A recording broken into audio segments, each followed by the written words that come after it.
That's right. Anyway, thanks very much for the invitation, and thanks very much for each of you taking some time out of your day to come and sit inside when we've got no windows and listen to a guy from Calgary that's trying to do some work in your community.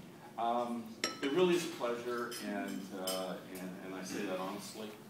I might not say it an hour from now, but I can say it now.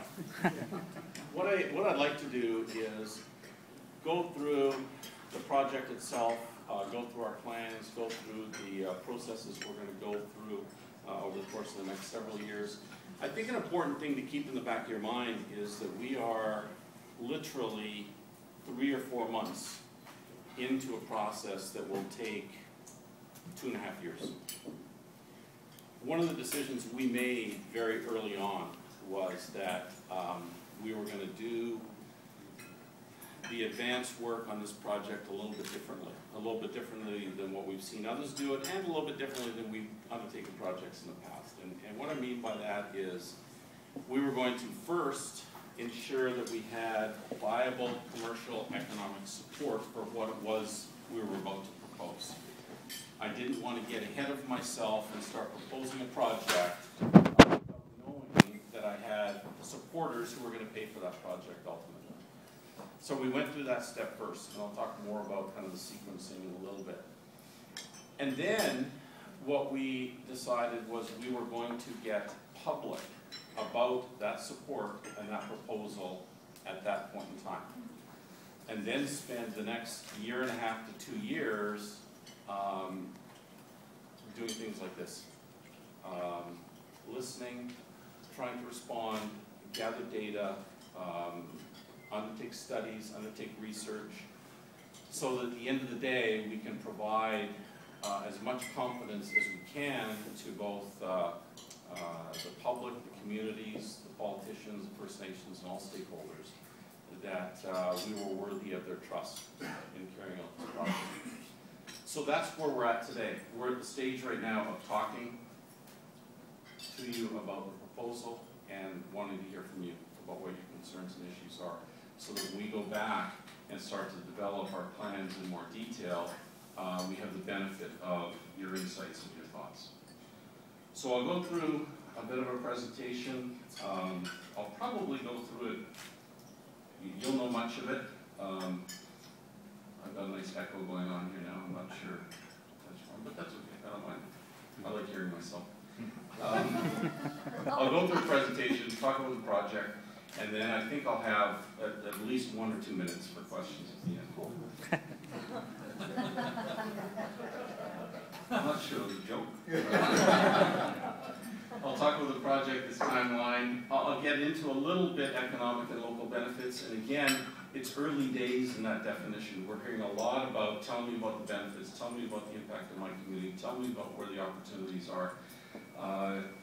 We've got Alberta and BC weighing in on benefits, and you all know what that's about. So I'll spend a little time talking about it, but it's an area we're still studying. It's an area we're still spending some time trying to determine. And then I'll talk about safety and emergency response. If we hear one thing in meeting with people, it's how do I know that the pipeline is going to be safe? How do I know you're not going to have an incident? How do I know that you're here tomorrow, as you are today, to protect the interests of the citizens around the pipeline? Firstly, there's the map. You see, as you know, we go from Edmonton to Burnaby.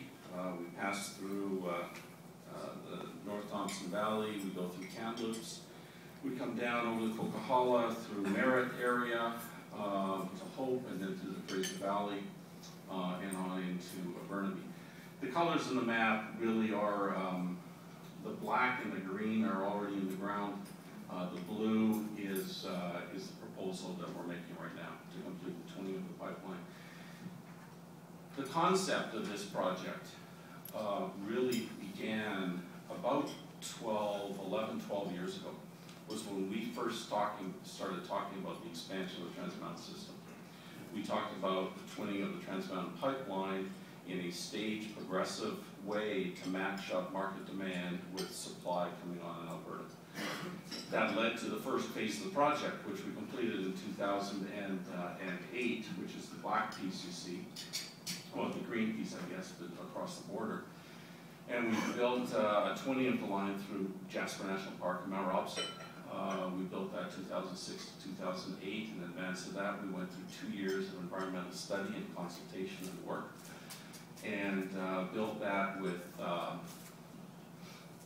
not much coverage, not much opposition, full support of the First Nations in the area, full support of the environmental organizations that we work with, principally through CPAWS, Canadian Parks and Wilderness, and the communities on either side of that project, Hinton on one side and Valemount on the other, were benefactors of that project through the economic, investments made. So it was a very successful project, and a project we're very proud of. There were people who stood up at the time and somewhat cynically didn't think we could build a pipeline through a national park. Well, we did, and we left benefits to the park that the park didn't have before, and we had the full support of Parks Canada, including the park commissioner there in Jasper. By way of example, our objective is to, after the project, leave a legacy of benefits. We don't know what those will be yet on this coming project that we're proposing. I can look back on that one though. And we left for the park, a $2 million legacy fund for environmental improvements within the park. One of the first meetings we had with parks officials, we rolled out our maps. We had lots of aerial mapping that we'd done of the park and the right-of-way and the terrain around it and vegetation and so forth. And at the end of the meeting, the parks officials were really quite taken by these maps. There were maps of a quality they didn't have. They didn't have that kind of mapping or capability.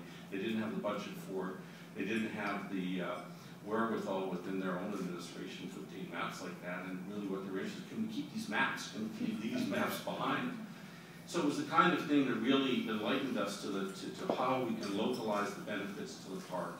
And whether it's bridges across rivers, whether it's paths, whether it's restoration of some of the water courses within the park. I had the mayor of Valemount take me aside after the project was done and thank me for reducing the amount of roadkill on the highway in Valemount, or north of Valemount, I understand what he's talking about. He said, well, your right-of-way is so pristine and the vegetation is so nice that all of the wildlife are staying on the right-of-way and they're not coming onto the road to eat. So, not to make light of those specifics, but what it told us was that benefits and legacy after a project are very, very local, and they're very, very local to the interested people in the area. So this is just a very quick overview of the project. We received our commercial commitments earlier this year, and I'll talk a little bit about that process in a minute. We've got binding commitments for 20 years to ship 510,000 barrels a day. I've got a pipeline today that can move 300,000 barrels a day. Our proposal to increase that up to 750, about $4.1 billion project, about 700 kilometers of new pipe. At the end of the day, we'll have 2 lines. We'll have one line that will be likely dedicated to gasoline, diesel, and the lighter ends of the barrel, lighter crudes. And we'll have the other single pipeline will be dedicated to the heavier crudes.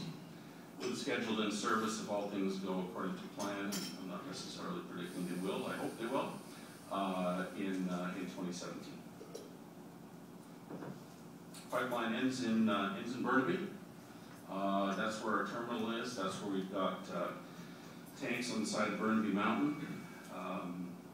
And then we feed down to our marine terminal at Westridge. Today we're loading approximately, of the 300,000 barrels a day capacity we have today, I'll just go back a minute, that's going to 4 destinations. We drop off some refined products for gasoline use in Kamloops, that's about 4%.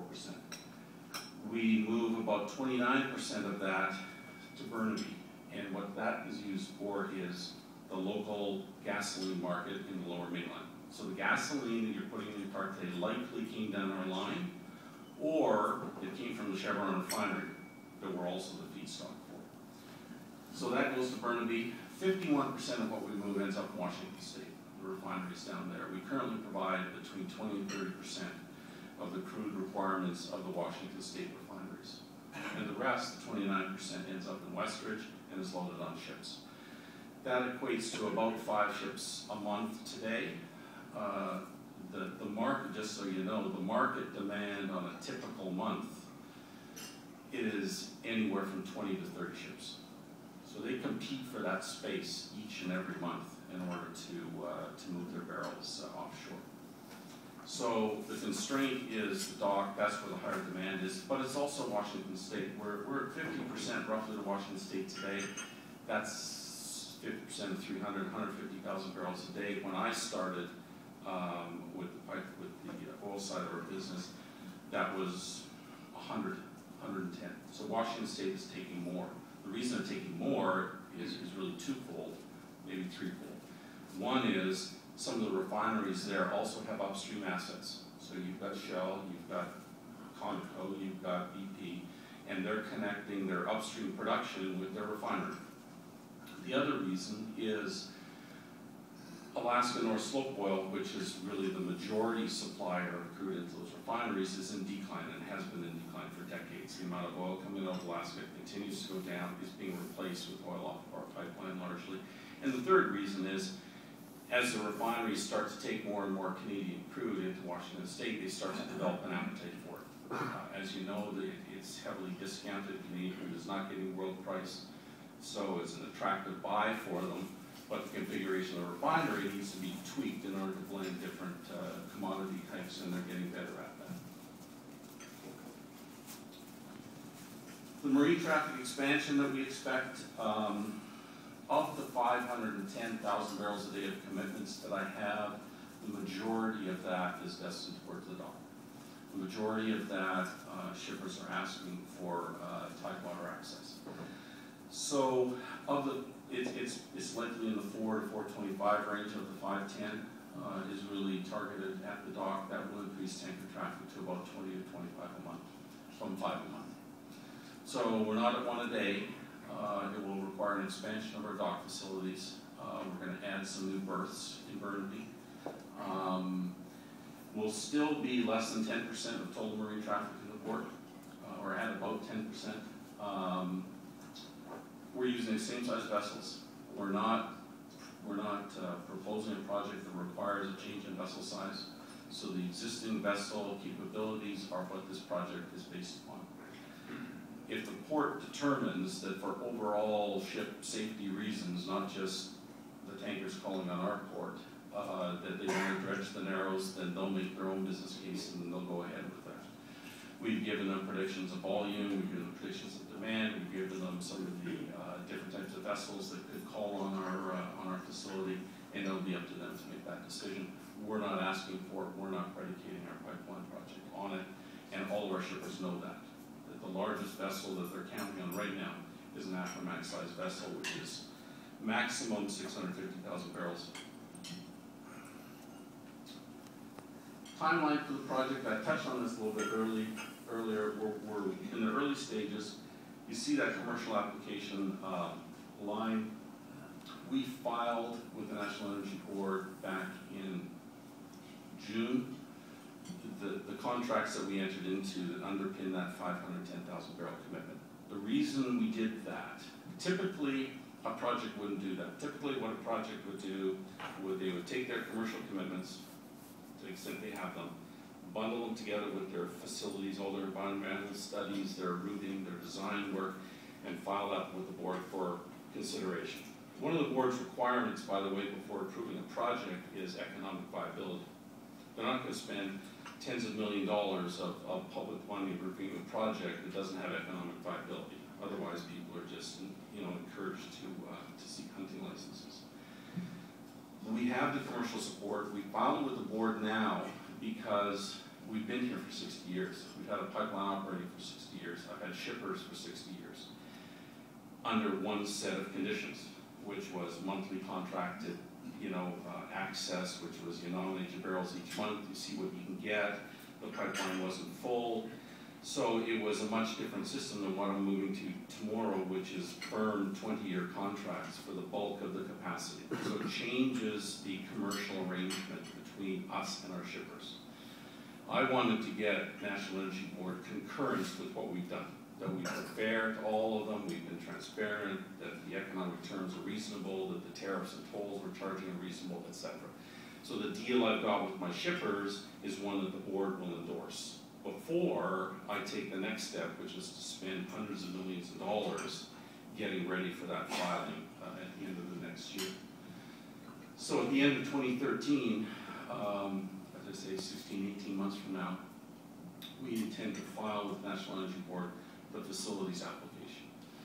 That's the application that seeks approval, or it's called a Certificate of Public Convenience and Necessity, that seeks that permit in order to build the facilities.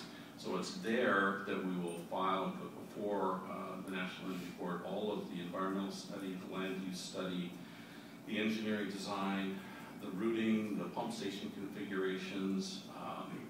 We'll get into all the water crossings, we'll get into emergency response plans, we'll get into our engagement program. This meeting will be on a list somewhere that we had this, and that I invited questions for 1 or 2 minutes at the end. But that'll be all part of the record of our efforts to hear and listen. Then we'll go through a decision-making process, and we'll go through a hearing with the National Energy Board, likely 2 years, 18 months to 2 years is the guideline now. That takes me to the end of 2015. If we're successful at that point, and we've got our permit, and we've got our permission, we'll proceed with construction over 2 windows, over 2 summers, 16 and 17. So at the community level, we've started activities, we've sent out materials. I think there's project updates on your tables. We've got a website up and running that we're starting to post information to. We've had many discussions at local level with city staff, with politicians along the right-of-way. It'll be this fall, really kind of September, October, when we gather up what we've learned over the last 2 or 3 months in meeting with officials and interested parties. You know, how do we now engage more into the public? You know, what forums should we use? And different communities in different areas want to do it differently. Some want a town hall style, some want drop-in open house style, some want open meetings of council and the public. Some want it through their staff of the city. So they're all a little bit different, and we're kind of gathering all that so that we meet the needs of each individual community. I'm not going to cookie cutter what I do in Chilliwack and Hope and Merritt and Kamloops. We're going to tailor it to really the needs and the interests of each community. What we're hearing, not surprising, is interests vary and issues differ greatly along the right-of-way. Typically what we're finding is the further inland I get, it's about the safety of the pipeline, it's about response capabilities, it's about the involvement of the local community in routing and decision-making, it's about contracting opportunities within those communities, it's about there's some legacy issues with the existing pipeline that people don't feel they were involved enough in the original planning of it that we're dealing with. As we get closer to the coast, obviously it becomes more and more about marine traffic, it becomes more and more about tanker safety, it becomes more and more about authorities that we're working with, like the port and the pilots and the tug operators and the chamber of shipping, etc. We're working with to ensure that that end of it gets taken care of. My business ends at that dock. My interests extend to Sooke. So we're going to make sure that everywhere in between we're engaged, we're talking, we're trying to understand the issues so that we can influence who people are talking to and who's out there providing information. On the landowner side, we've got about 2,100 landowners between Edmonton and Burnaby. We've got land agents right now. And I almost hate to use the word land agents. It suggests that there's too much kind of farming out of the work. I mean, I can assure you that every person in the field working for us, whether they're an employer, a contractor, or an agent, has been stamped with my plan. They've been stamped with the approach we want to take. They've been stamped with the involvement that we want to make sure takes place. So land agents have contacted a number of landowners, both in Alberta and BC, as you see. We've only had 7 refusals of service or access that we'll deal with hopefully successfully. And most of the questions are around compensation. How am I going to be compensated for you not putting another piece of pipe on the right of way on my land? And we have a history of being successful in those negotiations. We have a history of being fair about that. And I intend to be fair going forward. The map over here, which is kind of small, it's even small up there, just shows the pipeline routing through Chilliwack. And I think the point to be made here, without getting into the specifics of everybody along the route, is the pipeline was built in 1952, 53. It was built when many of these communities weren't there. It was built when the highway number 1 wasn't twinned where it is today. It was built under entirely different conditions. And the community, and rightfully so, is built up in and around us. No more so than Burnaby. I mean, Burnaby at one point was really an industrial center. It had 3 refineries, it had all kinds of industry. It's a much different community today. And I understand that and respect that. So now how do we deal with that? So routing through the Fraser Valley and through Burnaby will be a very, very high priority. How do we talk about routing?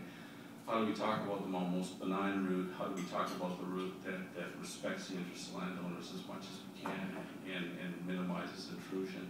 Where we don't expropriate houses, we don't tear down houses, we're not going to bring bulldozers in and start knocking down trees without having to reach agreements with people. So routing is going to be key, and it's going to be nowhere more key here. We're well aware of the aquifer, the Better Canal, and all of those important parts of Chilliwack that need to be considered with the design and engineering of the pipeline.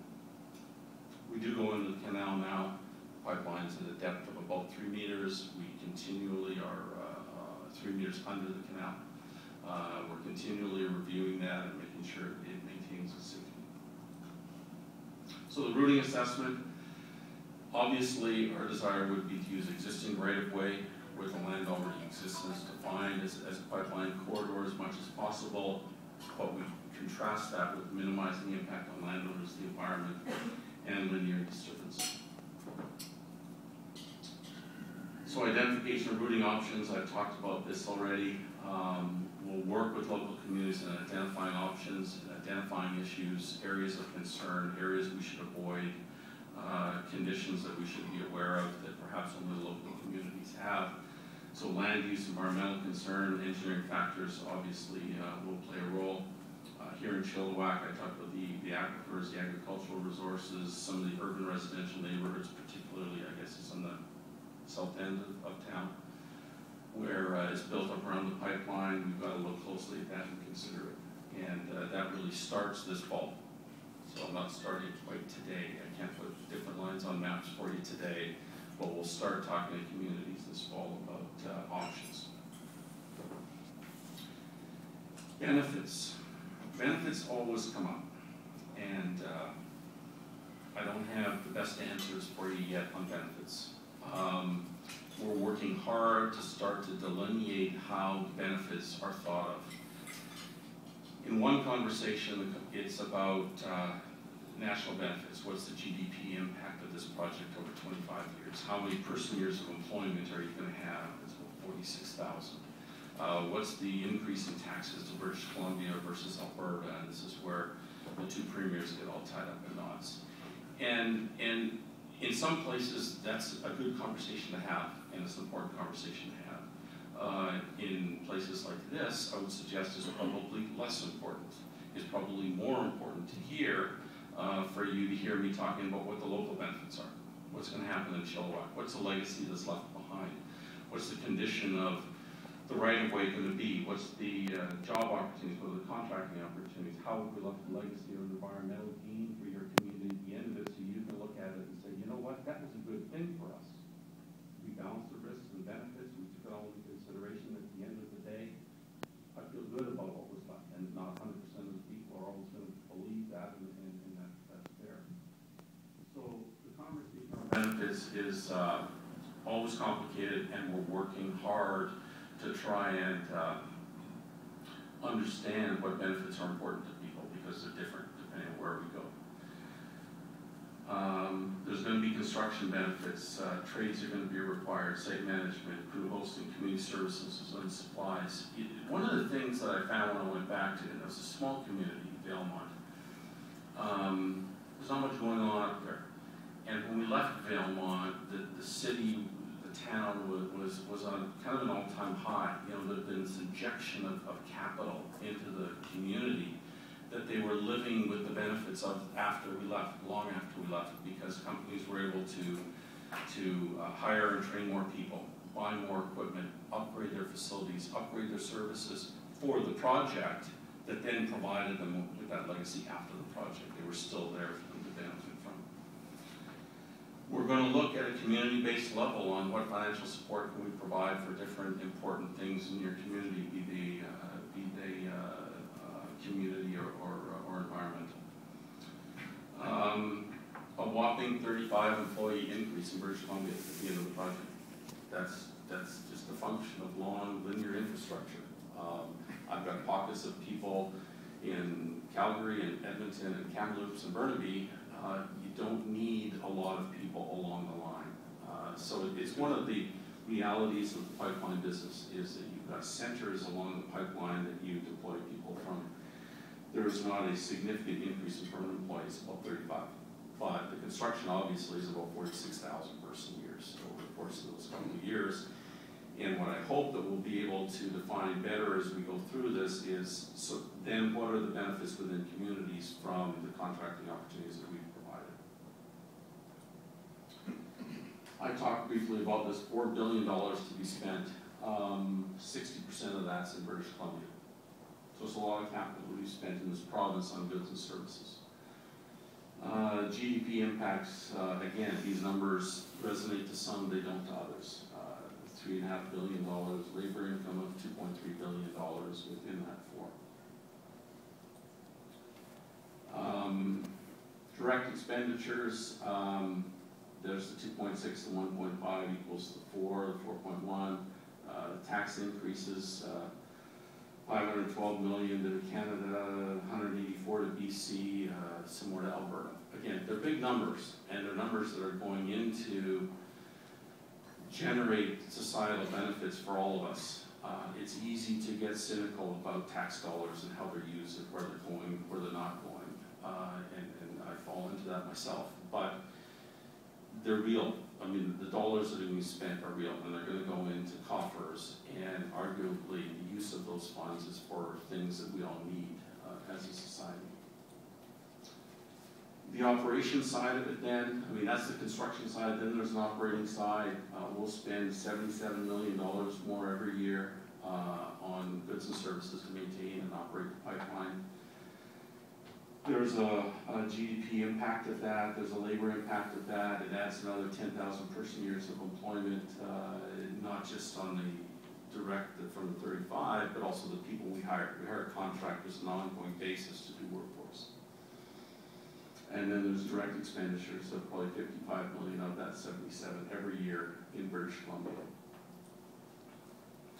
Getting a little more local, today we pay $24 million in property taxes. At the end of the project, we'll pay $46.5 million in property taxes. Chilliwack will go from $600,000 today to $1.4 million at the end of the project. So property taxes that we'll pay into your community will more than double at the end of the project. Pipeline safety. There are many things we do to ensure the pipeline remains safe. There are many programs that we live and breathe every day. I talk to my boss in Houston once a week. We talk about three things. We talk about financial performance, we talk about kind of business development, growth activities, and we talk about safety and environmental matters that have come up over the past week. And that's always the first part of the conversation. What incidents have we had? What did we learn from each other across the corporation? Who had an incident that I should learn from? So we spend a tremendous amount of time talking about it and monitoring it. We have a pipeline integrity program that's designed around ensuring the pipeline maintains its integrity, both inside and outside. We run tools through that pipeline every several years. We compare the results and what those tools are telling us with the last time we ran a tool to see if there's been any change. If there has been change that meets certain thresholds, we dig up the ground around the pipe, we inspect it, we do a visual, we find out what's gone on, and possibly cut it out and replace it, or put a sleeve around it, or take some other action. So it's a continuous program. We have a very robust, and we've really increased it in the last decade, I would say, natural hazard program. So every year we spend time looking at all of the river crossings, all the stream crossings, all the natural hazard locations where there could be a rock slide, a mudslide, where there is urban encroachment occurring around the pipeline,